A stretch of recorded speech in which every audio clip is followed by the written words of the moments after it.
Assalamualaikum warahmatullahi wabarakatuh. Sampurasun. Innal hamdalillah nahmaduhu wa nasta'inhu wa nastaghfiruh wa na'udzubillahi min syururi anfusina wa min sayyiati amalina may yahdihillahu fala mudhillalah wa may yudhlil fala hadiyalah. Pertama-tama, marilah kita panjatkan puji serta syukur kehadirat Allah Subhanahu wa taala di mana atas karunia dan rahmatnya. Baik, sebelumnya perkenalkan nama saya Hurun Inun Masula dengan NPM 2450606147. Di sini saya akan memaparkan mata pelajaran matematika kelas 5 SD tentang min, median, dan modus. Baik, sebelum memaparkan materi tentang min, median, dan modus, di sini saya akan menjelaskan tentang statistika. Nah, statistika ini adalah sebuah ilmu yang mempelajari bagaimana cara merencanakan, mengumpulkan, menganalisis, lalu menginterpretasikan, dan akhirnya mempresentasikan data. Nah, singkatnya, statistika ini adalah ilmu yang bersangkutan dengan suatu data. Istilah statistika ini berbeda dengan statistik. Jadi statistika ini pada umumnya bekerja menggunakan data numerik yang merupakan hasil catatan maupun hasil pengukuran yang dilakukan dengan menggunakan data kategorik yang diklarifikasikan menurut sebuah kriteria tertentu. Nah, di sini ada jenis-jenis statistika. Yang pertama yaitu ada statistika deskriptif. Nah, di mana statistika ini tuh menggambarkan dan meringkas data menggunakan tabel, grafik, atau ukuran seperti rata-rata, median, dan modus. Nah, yang kedua ada statistika inferensial. Ya, di mana statistika ini tuh mengambil kesimpulan tentang populasi berdasarkan sampel data. Selanjutnya di sini saya akan memaparkan materi tentang min. Nah, min ini bisa disebut juga dengan rata-rata, di mana dari suatu kumpulan data atau juga metode menghitung rata-rata yang paling sering digunakan. Nah, secara umum ketika kita bicara tentang nilai rata-rata, maka yang dimaksud adalah rata-rata. Jadi, min ini tuh berasal dari kata yang sama dalam bahasa Inggris berarti rata-rata atau nilai tengah dengan sinonim. Jadi min ini tuh nilai dari keseluruhan nanti dirata-ratakan. Nah, berarti itu disebut juga dengan min. Nah, bisa dilihat juga di sini ada rumus min, di mana rumus ini tuh min bisa divariabelkan dengan x. Di sini ada jumlah rata-rata dibagi banyaknya data. Nah, jadi keterangannya jumlah seluruh data dibagi banyaknya data. Nah, di sini ada langkah-langkah mencari min. Yang pertama yaitu jumlahkan semua data. Nah, sebelum kita mengerjakan soal min, kita tuh perlu menjumlahkan semua datanya. Terus yang kedua ada hitung banyak data. Nah, kita sebelum mengerjakan juga perlu menghitung banyaknya si data itu. Terus yang ketiga yaitu ada bagi jumlah dengan banyak data. Nah, setelah dihitung banyaknya data, kita perlu membagi jumlah data tersebut sehingga kita bisa mengetahui berapa minnya. Di sini ada contoh soal yang pertama, yaitu ada data nilai, di mana si data nilai ini tuh ada angka 6, 8, 10, sehingga diurutkan menjadi 3, 5, dan 7. Nah, seluruhnya dijumlahkan. Jadi, data nilainya itu ada 6, 8, 10. Dijumlahkan menghasilkan 24. Nah, di sini tuh kan tadi berapa banyaknya data. Nah, di sini banyaknya data itu ada 3. Terus sehingga mencari minnya itu jumlah dan banyak data itu dibagi. Jadi 24 dibagi 3 menjadi 8. Nah, hasil minnya itu adalah 8.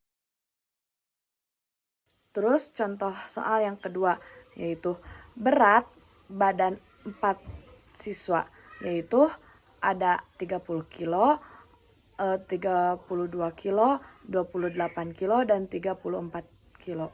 Nah, di sini tuh ada jumlahnya. Jadi jumlahnya itu ada 30, 32, 28, dan 34. Semuanya dijumlahkan menjadi 124. Nah, jadi banyaknya data itu kan ada 4. Mencari si minnya itu seluruh data tuh dijumlahkan. Jadi 124 dibagi 4 menjadi 30 kg.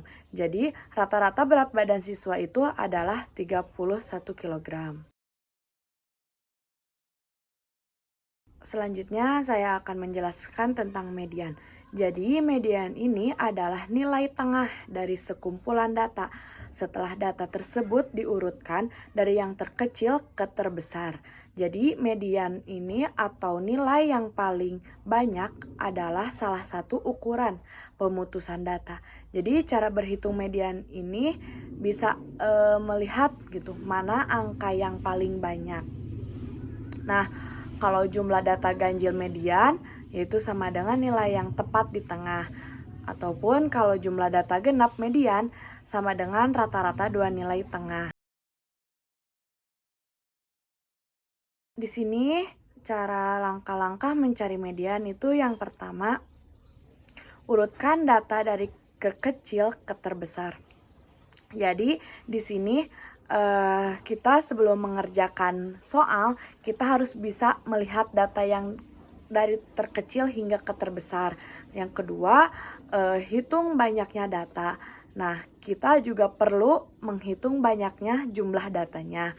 Yang ketiga, tentukan gitu. Jadi yang pertama itu jika ganjil, ambil angka tengah. Nah, di mana si data tersebut ganjil, maka kita perlu mengambil datanya itu dari angka tengah. Yang kedua, jika genap, ambil dua angka lalu rata-ratakan. Nah, di mana si data ini tuh genap, maka kita perlu mengambil datanya itu dua angka. Terus kita harus merata-ratakan si angka tersebut. Bisa dilihat juga di sini cara mencari rumus median. Yang pertama ada rumus untuk data ganjil, yaitu median sama dengan X N plus 1 dibagi 2. Terus untuk data genap yaitu median sama dengan X N per 2 ditambah X N per 2 ditambah 1 per 2. Nah, itu cara mencari median. Baik, selanjutnya kita ke contoh soal. Nah, di sini ada contoh soal yang pertama. Nah, di mana si data ini tuh ada angka 3, angka 5, angka 7. Nah, di sini tuh kan jumlah datanya ganjil. Nah, jadi urutkan 3, 5, 7. Nah, kita mengambil rata-rata data di tengah. Soalnya kan ini soalnya berbentuk ganjil. Nah, jadi mediannya itu adalah 5 nilai di tengah. Jadi median adalah 5. Nah, di sini ada contoh soal yang kedua. Ada datanya ada angka 4, angka 6, angka 8, dan angka 10. Nah, jadi setelah dilihat jumlah data ini tuh genap.